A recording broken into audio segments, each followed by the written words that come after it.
할렐루야.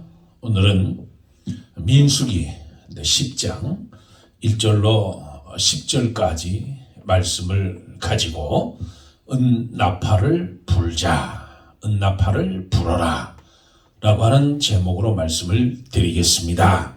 말씀 위에 은혜가 있으시길 축복합니다. 하나님의 교육 방식은 참 진보적인 방식을 사용하십니다. 그래서 하나님은 시각도 사용하시고 때로는 청각도 사용을 하십니다. 이스라엘 백성들이 광야 생활할 때 하나님께서 낮에는 불기둥으로 낮에는 구름기둥으로 밤에는 불기둥으로 인도하시고 보호하시고 지켜주셨다가 때가 되면 그 구름 기둥이 움직이면 이스라엘 백성들도 함께 움직였다는 거예요.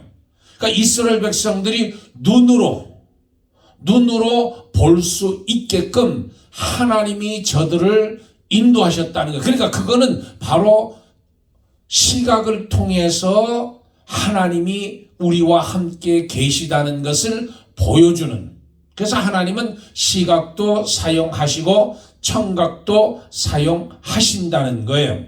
그래서 하나님은 눈으로 직접 볼 수 있을 뿐만 아니라 귀로도 들을 수 있는 여러 가지 방법을 통해서 우리 인간에게 역사해 주셨습니다. 또 하나님은 귀로 들을 수 있는 계명도 주셨습니다. 이 시각뿐 아니라 청각도 사용하는 하나님, 그래서 하나님께서 우리에게 주시는 교훈, 그것은 얼마나 빈틈이 없고 확실한 하나님이신가 하는 것을 우리가 깨달을 수 있는데, 첫째로 살펴볼 것은 은나팔에 대한 규정입니다.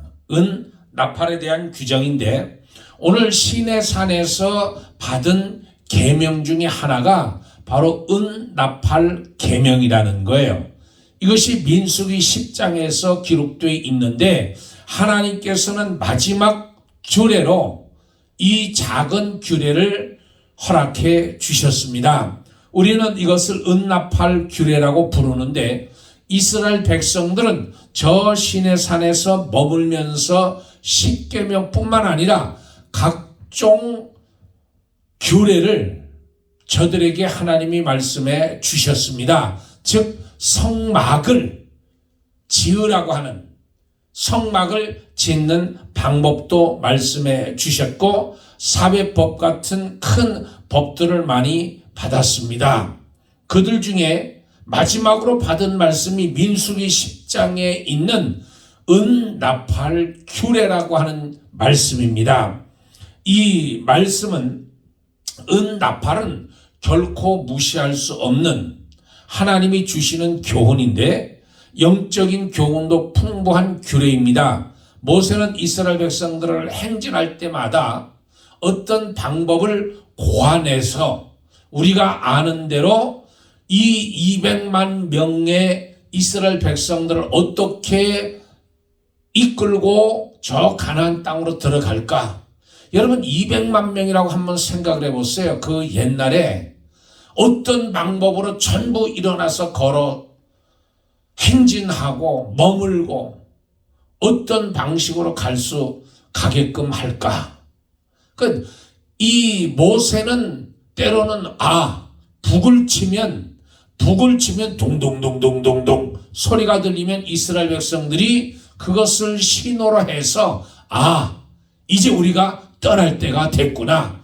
이제 우리가 멈출 때가 됐구나. 그렇게 깨달았다는 그 말씀이 아니라는 거예요.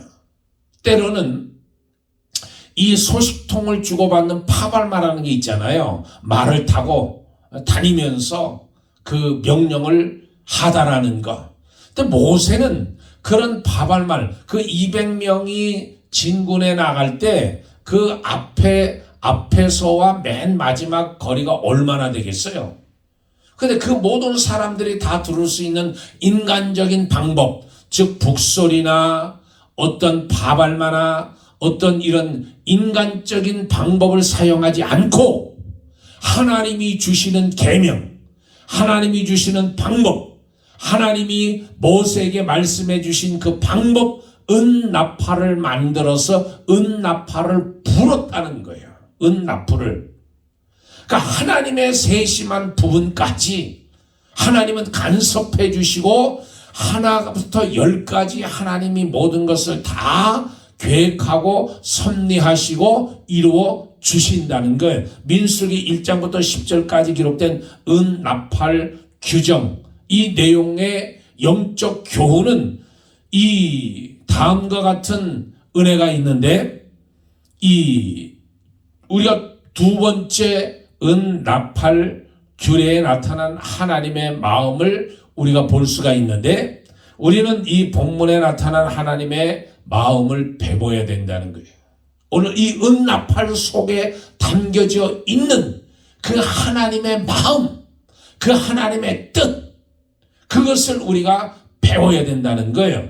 이 하나님은 작은 일도 돌아보시는 하나님이시기 때문에 우리는 하나님께서 그 백성의 모든 작은 면까지 세심하게 살피고 치료해 주시는 분이라는 것을 우리는 깨달아야 된다는, 하나님께서는 모든 것을 우리에게 다 예비해 주셨습니다.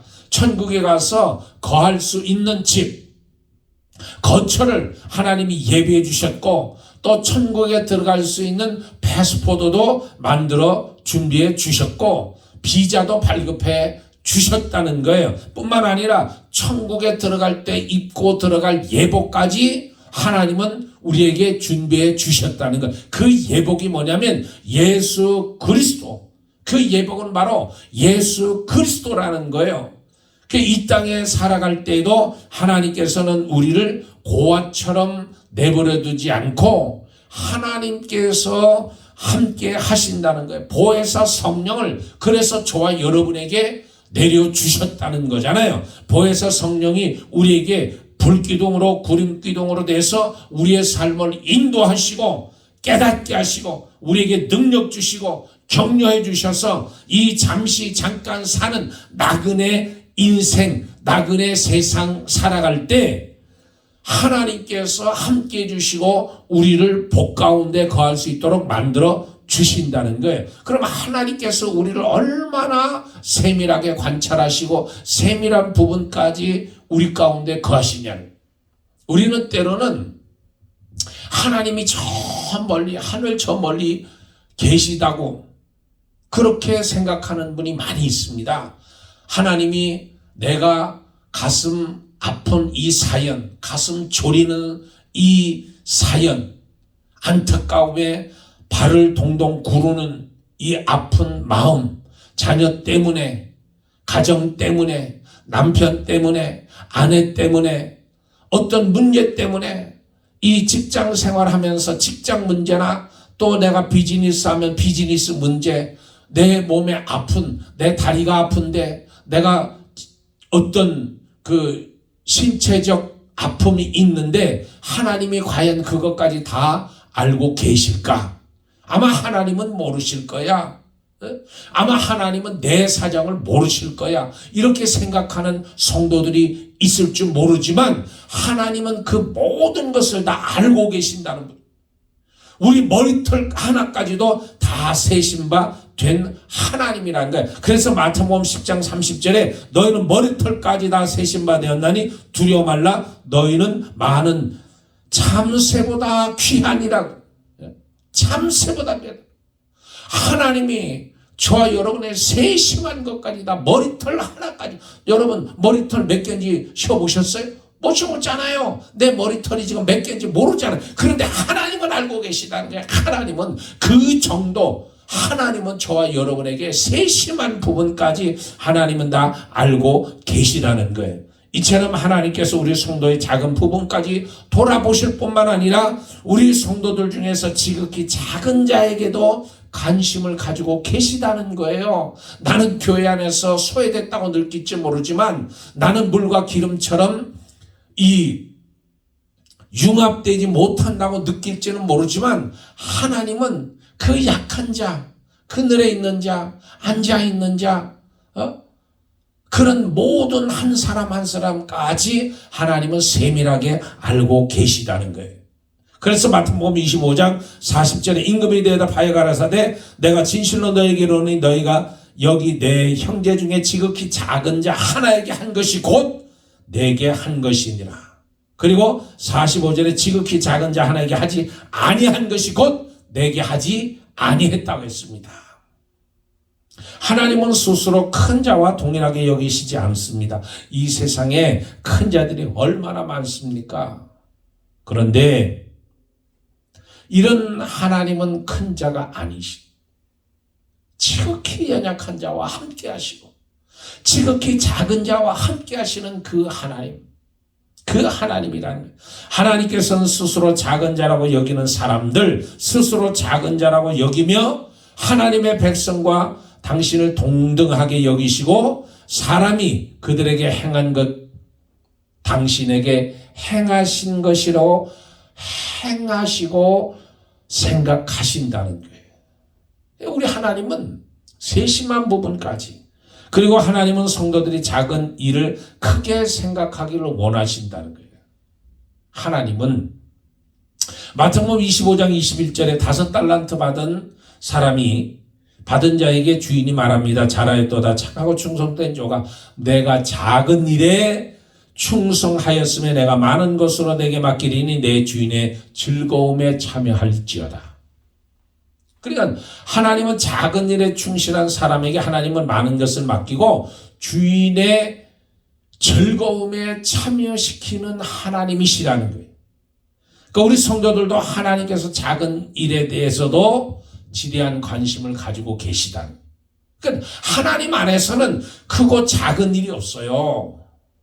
하나님은 큰 일이나 작은 일이나 동일하게 여기시고 동일하게 보시고 동일하게 하나님이 갚아주시고 동일하게 하나님이 상급으로 채워주신다는 거예요. 큰 일, 나는 큰 일을 했기 때문에 나는 작은 일밖에 하지 못한다고.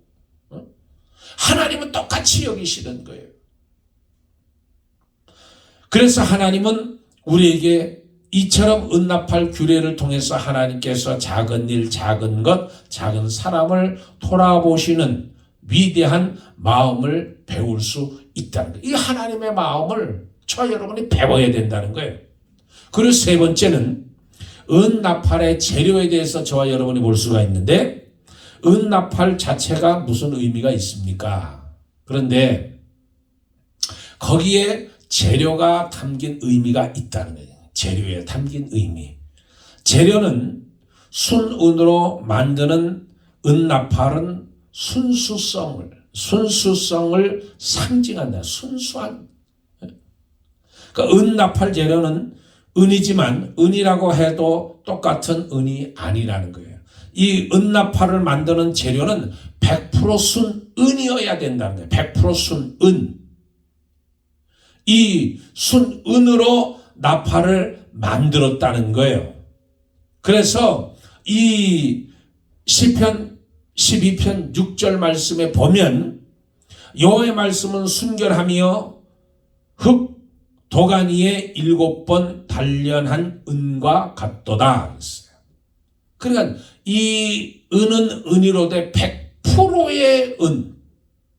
그러니까 걸러서 7번 단련해서 흙 도가니에 넣어서 이 7번 단련해서 찌꺼기를 계속 제거하고 그래서 100% 쓴 은을 만들어서 그 은으로 이 나팔을 만들었다는 거예요. 이것은 주님의 일에 쓰이는 도구는 순수함이 있어야 된다는 거예요. 사람의 마음이 복잡하고 순수하지 못하며 동기가 불순하다면 주님의 일에 쓰임받을 수가 없다는 거예요. 불순함이 섞여 있으면, 불순한 의도를 가지고 있다면 하나님은 그것을 받아주시지 않는다는 겁니다.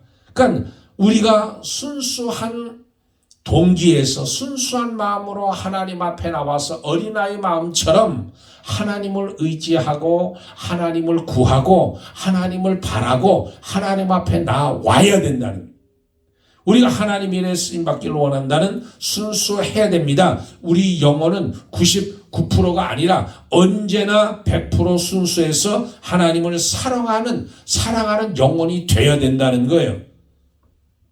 또 두 번째는 쳐서 만드는 은나팔은 온전한 하나님의 은혜를 말합니다. 오늘 2절 말씀에 은나팔 돌을 만들되 두들겨 만들어서 만들란 이 은나팔은 쳐서 만들어야 돼. 쳐서 만든다는 건 은덩이를 가지고 두드려서 만들라는 뜻이잖아요.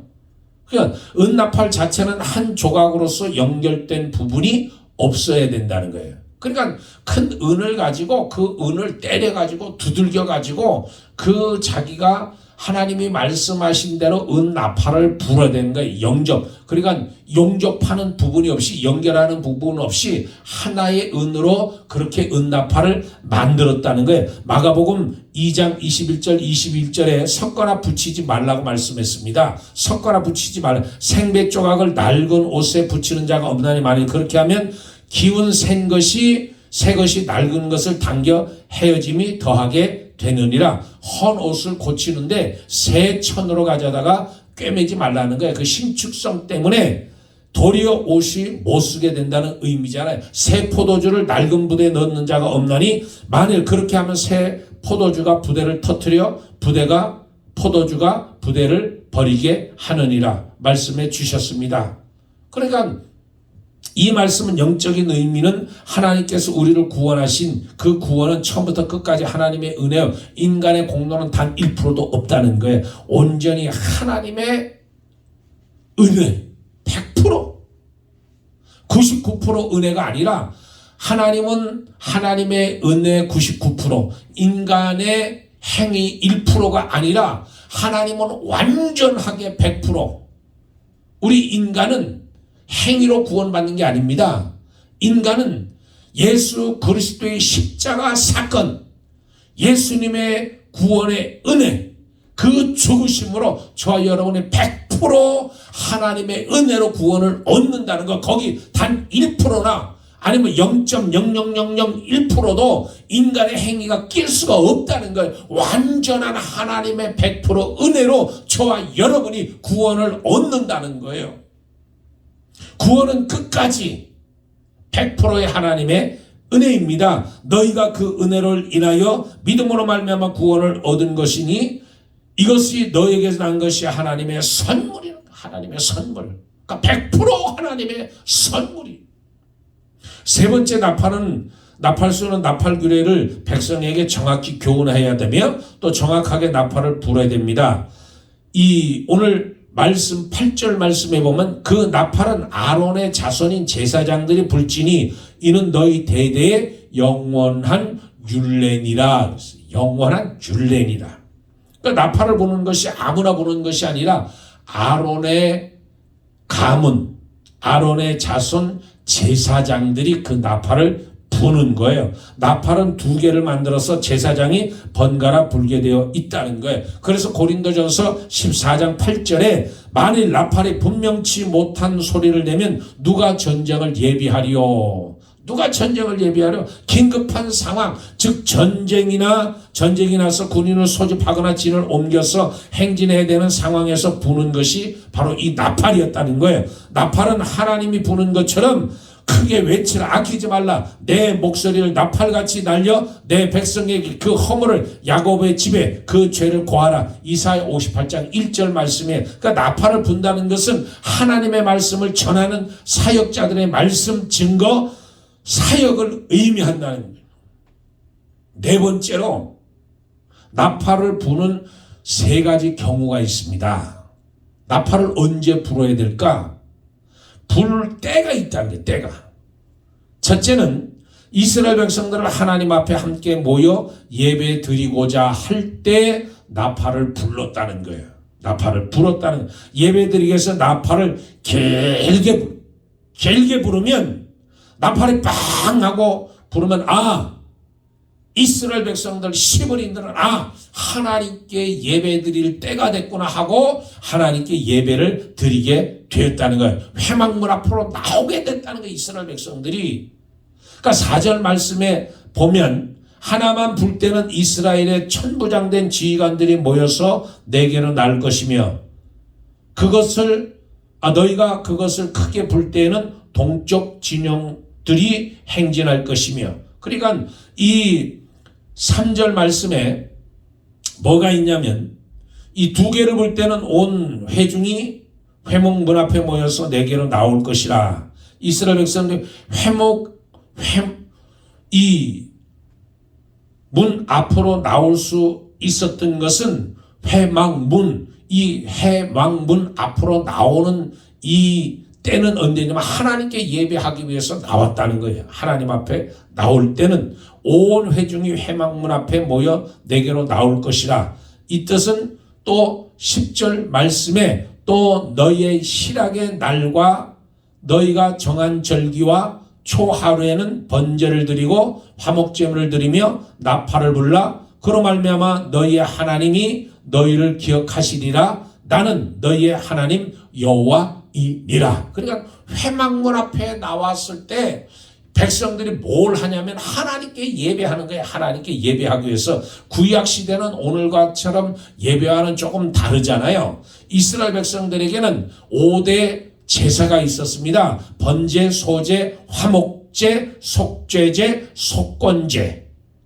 5대 제사를 하나님께 드리는 예배였는데 짐승을 잡아서 그 피를 흐리고 고기를 태워서 하나님께 드리는 것이 구약의 제사였어요. 구약의 예배였습니다. 그때 나팔수는 번제물과 화목제물 위에 나팔을 불어야 되는, 나팔을 불면 그날의 실학의 날이 된 것처럼 나팔이 울릴 때 이스라엘 백성들은 마음의 즐거움을 갖게 되는 것처럼 저와 여러분은 하나님 앞에 나와서 예배 드릴 때 그 마음에 실학이 있어야 되는 거예요. 그 마음에 기쁨이 있어야 되는 거예요. 그러니까 항상 기뻐하라, 쉬지 말고 기도하라, 범사에 감사하라. 이는 그리스도 안에서 너희를 향한 하나님의 뜻이라고 말씀해요. 그 저와 여러분은 예배할 때 기뻐해야 돼요. 실학이 있어야 돼요. 감사가 있어야 돼요. 넘쳐나는 그 놀라운 은혜가 있어야 된다는 거예요. 그래서 나팔을 불게 되면 10절 후반절에 그로 말미암아 너희 하나님이 너희를 기억하시리라.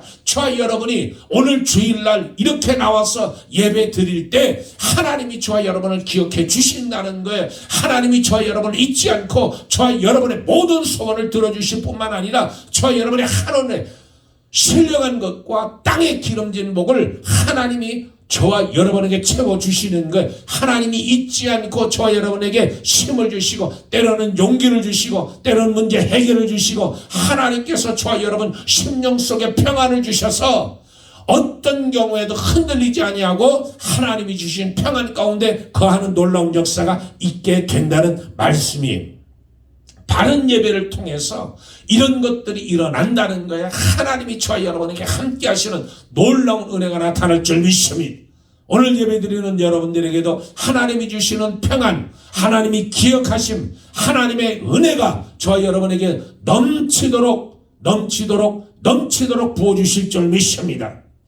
또 은나팔은 하나님의 백성들이 행진할 것을 명령할 때 붑니다. 행진할 때 5절에 너희가 그것을 크게 불 때에는 동쪽 진영들이 행진할 것이요 두 번째로 크게 불 때는 남쪽 진영들이 행진할 것이라. 떠나려 할 때에는 나팔 소리를 크게 불 것이며. 그러니까 이스라엘 백성들이 이제 머물다가 하나님께서 움직이기, 구름 기둥이 움직이기 시작하면 제사장들이 나팔을 크게 길게 불면 이제는 떠나라고 하는 신호구나. 눈으로 보고 청각으로 듣는 거예요. 나팔 소리를 듣고 이스라엘 백성들이 행진에 나가는 거예요. 1차로 불 때에는 앞서서 유다 지파, 이사갈, 스불론 세 지파가 동편으로 향하게 되는 거예요. 이제 행진하게 되고 그리고 두 번째로 나팔을 울리면 남쪽에 있는 루벤, 시므온, 갓지파가 남편 진 행진을 시작하게 되고, 세 번째로 나팔을 불게 되면 에브라임, 므낫세, 베냐파 지파가 행진하게 되고, 네 번째 울리면 북쪽에 있는 단, 납달리, 아셀 지파가 행진하기 시작하면서 이렇게 각 세 지파씩 네 그룹이 동서남북의 순서로 진행하는 것이, 지금 여기 도표가 나오는데, 그림이 나오는데, 저 방식대로 세 지파씩 동서남북 진을 치고 있는 세 지파가 이제 나팔을 불게 되면 이제 행진을 나아가는 말씀이에요. 맨 앞에는 법궤가 진행을 하고, 그리고 동편 진 다음에는 게르손, 므라리 자손들이 수레에 성막을 짓는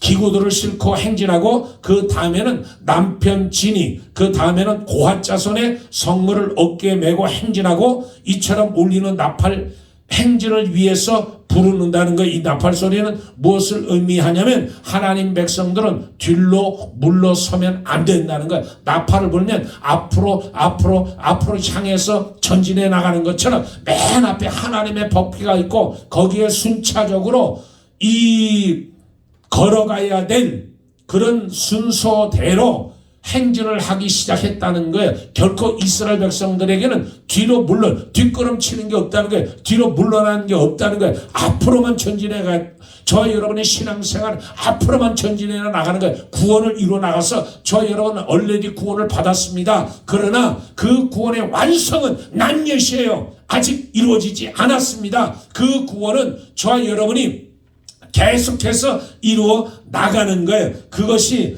인터림, 저와 여러분이 지금 인터림에 와 있는 거예요. 인터림에 있는 거예요. 지금 이스라엘 백성들이 출애굽을 해서 가나안 땅으로 들어가지만 벌써 얼레디 출애굽했어요. 그러나 난옛 가나안 땅에 들어갔어요. 인터림, 지금 여기에 있는 거예요. 그게 구원을 이루기 위해서, 구원을 완성하기 위해서 저와 여러분은 오늘도 달려가는 거예요. 저와 여러분 뒤로 후퇴하는 것이 아니라, 뒤로 돌아서는 것이 아니라 저와 여러분 앞으로만 나가는 거예요. 구원을 향해서 이루기 위해서, 하나님의 영광을 위해서, 예수 그리스도의 십자가의 군병이 돼서 저와 여러분이 앞으로만 행진해 나가야 된다는 의미가 여기에 담고 있는 겁니다. 그리고 세 번째, 은나팔 소리는 전쟁을 하라는 명령입니다. 9절 말씀에 보면, 또 너희 땅에서 너희가 자기를 압박하는 대적을 치러 나갈 때는 나팔을 크게 불지니, 그리하면 너희 하나님 여호와가 너희를 기억하고 너희의 대적에게서 구원하시리라. 그러니까 전쟁할 때 불렀다는 거잖아요. 나팔을. 첫째 나팔은 언제 부르느냐? 예배할 때. 하나님 앞에 회막문 앞으로 나와서 예배하라고 할 때 나팔을 불렀고, 두 번째 나팔은 언제 불렀냐면 이 이스라엘 백성들이 행진해 나갈 때 나팔을 불었고, 오늘 세 번째는 전쟁할 때 나팔을 부르라는 거예요. 나팔을. 그러니까 저와 여러분은 본질상 이 세상에 3대 이 원수가 있습니다. 3대 악의 삼총사가 있는데, 마귀와 세상과 우리 안에 있는 욕심, 즉 죄성이에요. 이런 것들을 물리치고 승리해야 된다는 거예요. 매일매일 이 삼총사와 우리는 싸워야 되는 거예요. 마귀와 싸우고, 세상과 싸우고, 내 속에 있는 욕심, 죄성 싸우는 거예요. 그래서 저와 여러분이 매일같이 하나님의 말씀을 묵상하고, 메디테이션 묵상하고, 그 말씀, 깨달은 말씀대로 내가 세상에서 살려고 발버둥 치는 거잖아요. 그러면 하나님의 성령이 저와 여러분을 지배하고, 그 성령의 능력으로 우리가 능히 이길 수 있다는 겁니다. 여기에 이 은나팔 소리는 지금도 주의 일꾼들을 향해서 세계 만방에 울려 퍼지고 있다는 거예요. 주의 백성들이 일어나 예배하고, 일어나 행진하며 영적인 전투에서, 영적인 싸움에서 마귀를 대적하라. 그리하면 너희를 피하리라. 마귀를 대적하는 싸움을 매일같이 싸우는 거예요. 매일같이 승리하기 위해서 싸우는 거예요. 그리고 여기에 한 가지가 더 있습니다. 나팔소리 한 가지를 더 들어야 되는데 그것은 미래에 들을 나팔소리, 재림의 나팔소리라는 거예요. 데살로니가전서 4장 16절 주께서 호령과 천사장의 소리와 하나님의 나팔로 친히 하늘로 쫓아 강림하시리니 예수 그리스도께서 강림하실 때 이 땅에 재림하실 때 세컨 커밍 하실 때 나팔이 울릴 때 저 여러분은 변화된 모습으로 올라가는 거예요. 공중으로 올라가서 7년 혼인잔치 하는 거예요. 그 나팔 소리를 들어야 되는 거예요. 저 여러분의 귀가 깨어 있어서 듣는 귀가 깨어 있어서 영적인 눈이 깨어 있어서 예수님이 어느 날 재림하시는 그날 세컨 커밍 하시는 그날 천군 천사가 불어대는 나팔 소리를 듣고 저 여러분이 올라가야 되는 거예요. 지혜로운 다섯 처녀가 기름을 예비하고 준비하고 그 신랑을 맞이한 것처럼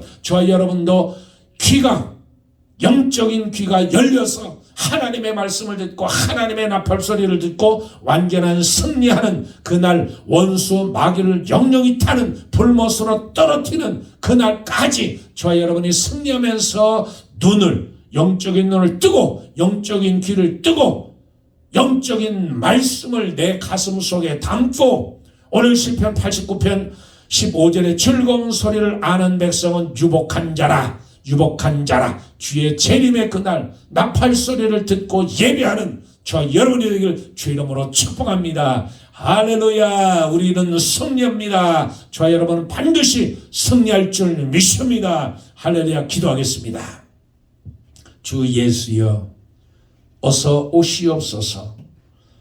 기다리고 기다리던 우리 주님 재림하시는 그날 예배하게 도와주시고 우리 모두가 칭찬받는 즐거운 주일, 승리하는 주일, 거룩한 주일.